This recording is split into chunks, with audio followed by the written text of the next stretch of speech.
En 2021, Luc Ferry déclare qu'il n'arrive pas à vivre avec les seuls 3 000 € de sa retraite de professeur d'université et que, je cite, « il lui faut beaucoup plus ».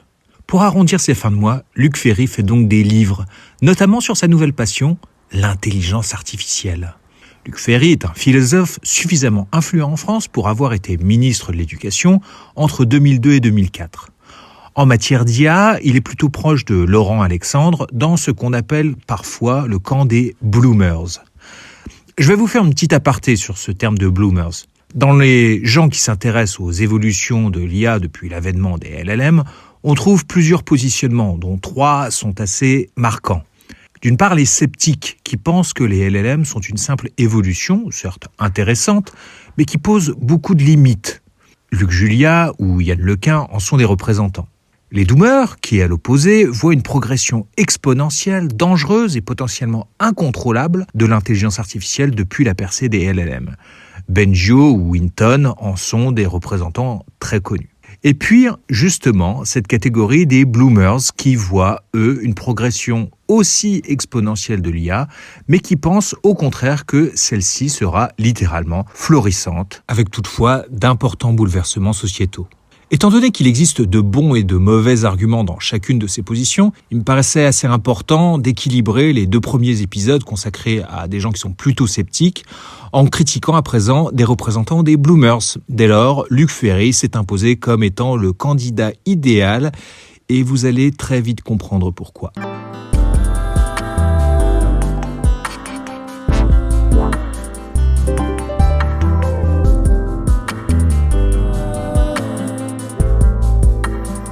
J'ai utilisé pour cet épisode un entretien de près d'1 heure donné par Luc Ferry à la radio RCJ le 24 janvier 2025 dans le cadre de la promotion de son livre intitulé « IA, grand remplacement ou complémentarité » qu'il n'a, malgré son titre, pas fait préfacer par Éric Zemmour. L'essentiel des points que je relève ici sont répétés par Luc Ferry à d'autres occasions, mais j'ai trouvé que cette discussion assez longue permettait d'avoir un bel échantillon d'absurdité en matière d'intelligence artificielle. Alors, si je me permets d'être assez dur, c'est parce que Luc Ferry se vante régulièrement de vraiment travailler de manière concrète avec des spécialistes sur le sujet. Eh bien, si c'est le cas, j'encourage vivement ces fameux spécialistes à corriger ces très nombreuses erreurs. Allez tout de suite un premier exemple. C'est-à-dire que c'est ce qu'on appelle la boîte noire. Ce qui se passe dans la boîte noire, on appelle ça en anglais les trees of thought, c'est-à-dire les arbres de pensée. Quand vous regardez ce qui se passe dans la boîte noire, mais c'est très difficile de comprendre, on n'y arrive pas. Eh bien, le cheminement de cette intelligence artificielle passe par des arbres, comme les arbres des logiciens, si vous voulez. Donc, il s'arrête à tel endroit, il continue à tel autre, il bifurque à gauche, il bifurque à droite, et puis il finit par un résultat. Et on ne sait pas comment il fonctionne. Bon, alors on attaque tout de suite avec de la très grosse confusion. Luc Ferry commence par parler de la boîte noire, qui est une image pour expliquer que la réponse délivrée par un réseau de neurones par rapport à une entrée n'est pas explicable. Il dit ensuite qu'on va essayer de voir dans la boîte noire les trees of thought, c'est-à-dire les arbres de pensée. Et ça n'a pour le coup aucun sens. Pour le comprendre, expliquons rapidement ce que sont ces fameux arbres de pensée. Revenons d'abord, pour cela, à une notion de base, la chaîne de pensée. Dès 2022, on s'est aperçu que les LLM parvenaient à mieux répondre à certaines questions compliquées en ajoutant des instructions du type « détaille ton raisonnement étape par étape avant de me donner ta réponse finale ». Cette façon de procéder a tellement bien fonctionné qu'on a baptisé cette technique de prompt engineering « chain of thought » et que diverses expérimentations ont été faites pour l'optimiser par la suite. Parmi les techniques d'optimisation, on a découvert le Tree of Thought, qui est une incitation à envisager plusieurs façons de résoudre le problème et de ne garder que les branches les plus prometteuses. Pour être un peu plus concret, voici un exemple de prompt utilisant cette technique. Joue le rôle de 3 experts différents tentant de répondre au problème que je viens de te poser. Chacun des experts décrit une étape de son raisonnement, puis la partage auprès du groupe. Ensuite, tous les experts passent à la phase suivante de leur raisonnement, etc. Si, à un moment quelconque, un des experts s'aperçoit qu'il se trompe, il s'arrête. Ces techniques ont donné des résultats suffisamment remarquables pour que les ingénieurs décident d'entraîner spécifiquement les modèles à utiliser le Chain of Thought et les Trees of Thought. Cela a donné les fameux modèles de raisonnement qui ont commencé à apparaître à partir de 2024. Certains de ces modèles de raisonnement, comme DeepSeek R1, peuvent d'ailleurs donner accès à leur chaîne de pensée lorsque vous les utilisez. Cela signifie donc que les arbres de pensée, c'est tout l'inverse d'une boîte noire. C'est littéralement une boîte blanche, complètement accessible aux chercheurs, et ça leur permet d'avoir une idée de la façon dont le modèle a abordé un problème et l'a résolu. Et ça me paraît vraiment fondamental de bien comprendre de quoi on parle, donc on va faire une petite analogie avec un psychologue qui montrerait à des cobayes des images de nuages. Le psychologue met le premier cobaye dans un appareil IRM. Il lui montre une image de nuage et lui demande « À quoi vous fait penser ce nuage ?» Le patient répond « Un chapeau ». Le psychologue regarde alors à l'IRM quelles aires cérébrales du cobaye se sont activées. Il essaie de comprendre à partir de là comment la boîte noire qu'est son cerveau a associé la sortie « chapeau » à l'entrée « image » plus « question de psychologue ». Le psychologue appelle ensuite un second cobaye. Il lui montre une image de nuage et lui dit « Regardez ce nuage, puis décrivez-moi les différentes parties de celui-ci et ce qu'elles pourraient évoquer. Puis, dites-moi ce que pourrait être le nuage dans son ensemble. » Le second cobaye répond alors « Je vois une grosse masse au milieu qui pourrait faire une sorte de disque coupé en deux.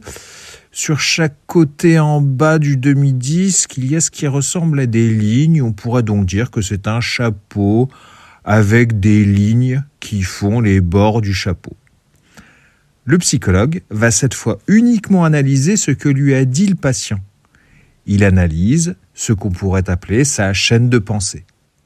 J'espère que vous réalisez maintenant à quel point mélanger ces deux concepts est un gros problème pour quelqu'un qui cherche à comprendre les IA et aussi bien pour quelqu'un qui essaie de comprendre la pensée humaine d'ailleurs. Pour ce qui est de la pensée de Luc Ferry, vous allez voir que ça reste quand même très très embrumé. En effet, qu'il faut inventer pour que ce soit crédible quelques mots nouveaux, quelques néologismes, parce que Victor Hugo faisait ça. Et après, vous avez les prompts. Les gens ne savent pas ça non plus. Mais les questions supplémentaires vous permettent de corriger le tir. Quand il dit une bêtise qui peut arriver... Les prompts, c'est les directives, en fait, qu'on donne. C'est les questions supplémentaires. C'est les questions supplémentaires. Alors, simplement, par exemple, vous pouvez lui dire, ah ben non, là, tu t'es trompé, c'est pas bien. Corrige ça. Il dit, ah, merci, c'est gentil de me dire que je me suis trompé, je vais me corriger immédiatement, vous avez raison. Et puis là, il vous répond autre chose. Voilà. On a un philosophe qui travaille beaucoup sur l'IA avec des chercheurs apparemment et qui nous dit que les prompts, ce sont des questions supplémentaires. Bon, je pense que pour la plupart des auditeurs qui suivent ce podcast, je pourrais m'arrêter là, mais je vais en profiter pour détailler un peu ce concept de prompt qui n'est finalement aujourd'hui pas si simple que ça. À l'origine, dans le monde informatique, il y avait cette notion de prompt, qu'on traduisait souvent en invite de commande, pour envoyer des instructions à un système informatique. Par exemple, si j'utilise la commande date dans un prompt d'un système Linux ou Windows, il me renverra non pas ses disponibilités pour un rendez-vous galant, mais la date et l'heure du système. Dans un LLM, le prompt, c'est globalement ça, c'est-à-dire le texte que vous allez envoyer pour qu'il vous fasse des trucs. Mais à la différence des systèmes informatiques, où vous êtes très cadré et vous ne pouvez rentrer qu'un certain nombre de commandes déterminées, avec un LLM, vous pouvez rentrer à peu près n'importe quoi, n'importe comment, le LLM se débrouillera pour vous répondre. Mais en réalité, ce prompt que vous envoyez avec vos petits doigts ou votre voix délicate vers votre chatbot préféré n'est qu'une partie du prompt global qui sera reçu par le LLM. Votre prompt n'est alors que ce qu'on appelle la partie prompt utilisateur. Mais avant ce prompt utilisateur, le chatbot lui envoie aussi ce qu'on appelle le prompt système. Un tel prompt système ressemble à quelque chose du genre « Tu es un assistant conversationnel qui répond au mieux de ses capacités. Tu t'appelles SuperLLM et tes connaissances s'arrêtent à août 2024. Tu parles anglais, français et espagnol. Réponds dans la langue dans laquelle on te parle, sauf instruction contraire. Mais ce n'est pas tout. En plus du prompt système, en plus du prompt utilisateur, on a tout un tas de choses qui sont envoyées au LLM à chaque envoi de prompt. Des instructions de contexte connues sur l'utilisateur, des échanges précédents de la conversation, les éléments liés à l'utilisation d'un outil, par exemple les résultats d'une recherche web qu'aurait fait le LLM à un moment ou à un autre, et des éléments nécessaires, par exemple, à élaborer un raisonnement, comme on l'a évoqué un petit peu plus tôt. Bref, si à une époque on parlait beaucoup de prompt engineering pour évoquer l'art d'envoyer de bonnes instructions à un LLM, on parle aujourd'hui de plus en plus de context engineering pour désigner l'ingénierie consistant à combiner ces différents éléments en entrée d'un LLM pour qu'il accomplisse au mieux ce qu'on attend de lui. Et ne vous inquiétez pas, si vous ne retenez que la moitié de ce que je viens de vous raconter sur les prompts, vous en savez déjà immensément plus que Luc Ferry et ses questions supplémentaires. Allez, on passe tout de suite à la digresse suivante. Bien sûr, Marc, mais si vous obligez 30 000 personnes à monter en grade, d'accord ? Et que vous supprimez 300 millions d'emplois, le compte n'y est pas. Et en plus, ils ne tiennent pas compte, et je le dis, ils ne tiennent pas compte. Gilles Babinet, qui est le président avec Philippe Aghion du Conseil du numérique qui a été créé par Macron, j'ai beaucoup de respect pour eux, je discute amicalement avec Gilles Babinet, voilà. Mais ils ne tiennent pas compte de la robotique humanoïde. Regardez les robots d'Optimus, que ceux qui nous écoutent fassent l'effort qui n'est pas très dur. Allez voir les robots Optimus d'Elon Musk, ils sont dingues de chez dingues. Et ces robots Optimus, quand on aura mis ChatGPT 5 dans leur cerveau, ils seront agrégés de philo, d'histoire, de lettres modernes, de biologie, de maths, et ils seront polytechniciens en plus, voilà. Je constate très régulièrement chez les bloomers, c'est aussi vrai chez Laurent Alexandre par exemple, une foi assez déconcertante dans ce que peuvent promettre les marketeurs de la prophétie autovalorisatrice que sont des gens comme Elon Musk ou Sam Altman. Alors, les robots Optimus, c'est quoi aujourd'hui concrètement ? C'est des démos, des promesses, le fameux « fake it until you make it » si cher à la Silicon Valley. Rappelons juste quelques promesses d'Elon Musk. L'homme est supposé marcher sur Mars depuis l'an dernier. On est supposé pouvoir faire dodo au volant de sa Tesla autopilotée depuis 2020. Puis rappelons aussi que l'Hyperloop devait permettre de faire Los Angeles-San Francisco en 35 minutes, sauf que ça a déjà été abandonné, ou le fameux Doge qui devait faire économiser 2000 milliards de dollars au gouvernement américain, mais qui, selon les estimations, en a économisé au mieux quelques dizaines et au pire a fini par en coûter à force de multiplier les bourdes et de semer la pagaille. Tout ceci en sacrifiant au passage la vie de quelques dizaines de milliers d'enfants en mettant fin au programme USAID. C'est vrai que ça met bien en confiance tout ça. Alors, il est possible que ces robots donnent quelque chose de bien, mais soyons clairs, ça fait plus de 10 ans que Boston Dynamics nous fait des démonstrations de leurs modèles Atlas qui font rêver, mais aucun modèle n'est encore en vente à ce jour. 10 000 exemplaires des Optimus de Musk étaient supposés être lancés en production cette année pour un usage strictement interne à Tesla, mais la firme peine à en produire quelques centaines pour le moment. Musk a annoncé que la production pour le public ne se ferait pas avant l'année prochaine, et avec notre cher Elon, l'expérience nous montre qu'il vaut mieux ajouter quelque chose comme entre 1 et 10 ans à cette estimation. Quant à leur capacité réelle et leur impact futur, on n'en sait rien. Et tant que ces engins n'auront pas été vendus et testés indépendamment sur le terrain, la seule attitude raisonnable, y compris pour un philosophe, c'est d'attendre. Pour le moment, les seuls robots humanoïdes utilisés dans la vraie vie, ce sont des appareils à visée informationnelle et éducative comme le Pepper ou le Nano. Et autant vous le dire tout de suite, étant donné leur capacité physique, ce ne sont pas eux qui vont vous prendre votre job si celui-ci a quelque chose à voir avec le monde réel. Alors, ça rassure peut-être certains intellectuels de se dire que leur boulot n'est pas plus menacé que celui des cols bleus. Mais aujourd'hui, La réalité, c'est que des milliers de tâches intellectuelles sont déjà massivement automatisables, alors que pour les tâches physiques, c'est pas du tout la même histoire. Mais vous allez le voir, quand Luc Ferry a une idée en tête, ça ne le gêne pas de travestir complètement la réalité pour qu'elle colle avec ce qu'il croit. Ils ont cette idée que comme ils vont mettre énormément de gens au chômage, aussi bien les cols bleus que les cols blancs, parce que les cols bleus seront mis au chômage aussi avec les robots humanoïdes qui seront capables d'être dans le BTP plus performants que n'importe quel ouvrier. Faut le dire, parce que c'est la vérité, tout simplement. Et donc, qu'est-ce qu'ils se disent? Bon, on va mettre ces gens-là au RUB, on va les payer à rien faire. Alors, je vous dis quelque chose, les gens, là aussi, pardon, si on travaille pas là-dessus tous les jours, on le sait pas. Sam Altman, le patron d'OpenAI, l'inventeur de ChatGPT, a financé pendant 2 ans une étude sur le revenu universel de base. Il a payé pendant 2 ans des chômeurs américains $2 000 par mois à ne rien faire, à rester chômeurs. Parce qu'il voulait prouver que le RUB était une bonne idée. Et c'est vrai que beaucoup de gens de gauche, d'extrême gauche la défendent, cette idée, et les néolibéraux la défendent depuis toujours. Et donc c'est très intéressant, c'est une catastrophe. C'est-à-dire que c'est suicide, alcoolisme, antidépresseur. Et l'étude est sortie. D'ailleurs, il y a eu un très bon article dans Le Point sur le sujet le mois dernier. Moi, j'ai regardé l'étude initiale américaine parce que j'essaye toujours, quand j'écris un livre, de vérifier les choses par moi-même. C'est dingue de chez dingue. C'est une catastrophe absolue. Alors, quand j'entends un truc pareil, je me pose une question. Luc Ferry a-t-il appris auprès de Luc Julia comment on lisait une étude scientifique ?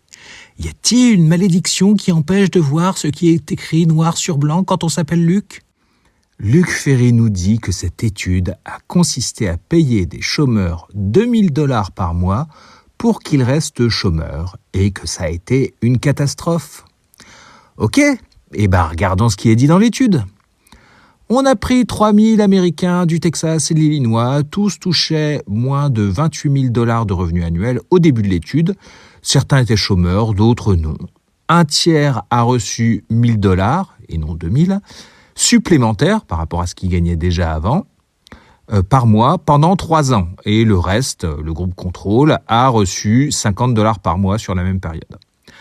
À aucun moment, on a demandé aux chômeurs de rester chômeurs et ou aux travailleurs d'arrêter de travailler. Jamais. On ne sait pas où est-ce qu'il est allé chercher ça, si ce n'est peut-être chez son ami Laurent Alexandre qui raconte le même genre de faribole au sujet de cette étude. Bon, alors déjà, le principe même de l'étude ne correspond pas du tout à la description. On sent qu'on est bien parti. Allez, maintenant les résultats, vous devinez ? Et ils disent à peu près l'inverse de ce que présente Luc Ferry. Donc cet argent fait que les gens se sont sentis moins stressés, qu'ils ont pris de meilleures décisions, qu'ils font plus de projets, notamment pour se former, qu'ils boivent moins d'alcool et qu'ils consomment moins d'antidouleurs. Par contre, c'est vrai que contrairement à ce qui était attendu par rapport à ces différents effets positifs, cet argent n'a eu que des effets très limités sur la santé physique et mentale des participants, au global, au bout des 3 ans. C'est donc très décevant de ce point de vue, oui. Bon, difficile quand même de généraliser ce que dit cette étude sur la santé, étant donné que le système de soins est très particulier aux US. Mais par quel miracle, le résultat d'une étude qui dit pas d'effet sur la santé devient effet catastrophique sur la santé ? Moi, je ne sais pas, mais je vous propose l'hypothèse suivante. Luc Ferry est en réalité un perroquet stochastique qui répète les erreurs de Laurent Alexandre en y ajoutant ses propres hallucinations. Si vous avez d'autres idées, je vous laisse me les proposer en commentaire.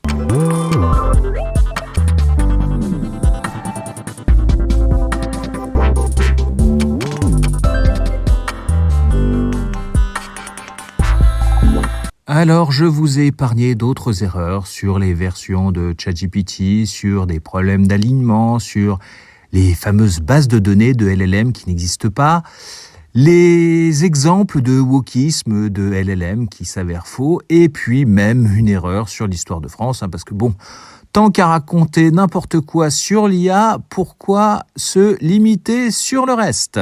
Je remercie encore tous les auditeurs qui s'attardent ici et soutiennent ce podcast balbutiant, notamment Mervyn qui a donné l'idée de Luc Ferry en commentaire. Alors, si vous avez envie que ça continue, continuez vous aussi à m'envoyer vos suggestions pour la suite. et vos petits mots d'encouragement parce que oui, je ne suis qu'un amas de chaînes carbonées dont le réseau neuronal est limité à 20 watts et qui a en plus besoin de sentir le regard bienveillant de ses frères et sœurs humains pour garder sa motivation. À plus!